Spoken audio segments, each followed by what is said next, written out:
YouTube has got these awesome videos. This one is supposed to be playing a certain amount of megahertz in the background to help you with sound systems. Metaverse. Kind of a cool channel. There's quite a few of them I found. Ambient Worlds is great. Guild of Ambience is great. So anyway, I wanted to read this to you. This is an excellent article called Dilapidated, and it is written by Karen Eden, who writes an article regularly for Century Martial Arts Magazine. They have a Martial Arts Success magazine. And what she was writing about is this. I recently returned to my hometown for a visit. In between chats with old friends, I allowed myself time to wander and explore the memory lanes of my childhood.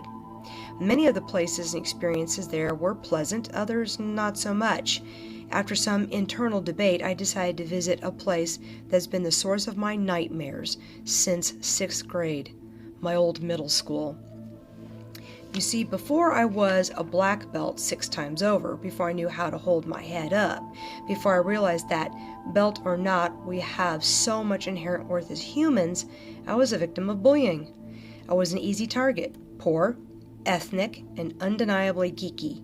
Nowhere in my life would I ever face such horrific experiences as I did in middle school. I realize I'm not alone in that regard. No one, I've come to learn, escapes middle school unscathed. But combined with the brokenness of my home life, the ostracism and bullying I suffered during middle school set me up for a long-term struggle for a sense of self-acceptance and completeness. So when I found myself stepping onto that familiar playground, I decided it was time to have a little talk with that school. It was time to lay the ghosts of the past to rest, along with the heartache and alienation that the school represented. I could remember as clearly as I can the halls of my current home, the walk up the long stairway that used to torture 13-year-old Karen. In the mornings, we students were given less than 5 minutes to get from the top of the main building all the way down the hill to the annex classrooms. It was a hustle, almost a jog, with no time for bathroom breaks or locker malfunctions. I was scared to death of being late. This fear didn't stem from any particular incident, just the general anxiety that permeated my time at the school. Looking back, I wonder why I worried so much. So what if I got a pink slip that said I was tardy? Would it have affected my career or my life down the road? I should have just taken my time, used the restroom, and made sure I had all my books. Those preparations might have made me 30 seconds late, but they would have spared me many long, unpleasant classes. My heart was pounding as I drove up to the building, but as I approached, my trepidation turned to disbelief. The entire stairwell was dilapidated and covered with weeds. The windows of the main building were broken, and the annex was boarded up. The school had been a threatening presence in the back of my mind. Year after year, I always imagined it as it had looked to young Karen, a pristine jail. I thought it would last forever. Evidently, it didn't. I pushed back some of the weeds and sat on the steps. There was no talk to be had. I'd won, and I needed to let this dilapidated issue go. Knowing what I know now, I find it hard to fathom that there are still people out there who live their whole lives treating others as I was treated in middle school. I still encounter such individuals to this day, but I also realize now that I have the power to choose how I want to move forward with those experiences. I don't want any more dilapidated buildings lingering in my mind.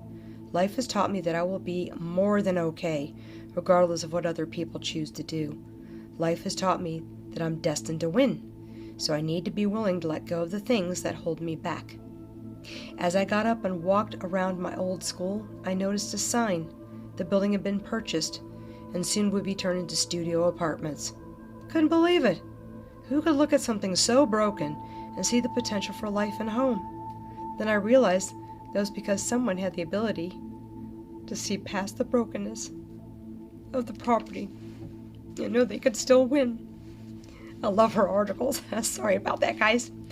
I love her articles. Her name is Karen Eden, and like I said, these are her credentials. If you'd like, oh shoot, let me get that.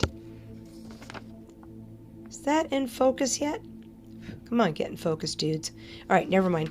Karen Eden, you can look her up. She has something called a Facebook group called the Eden Assignment, and you can find her under Gmail. You can send an email to,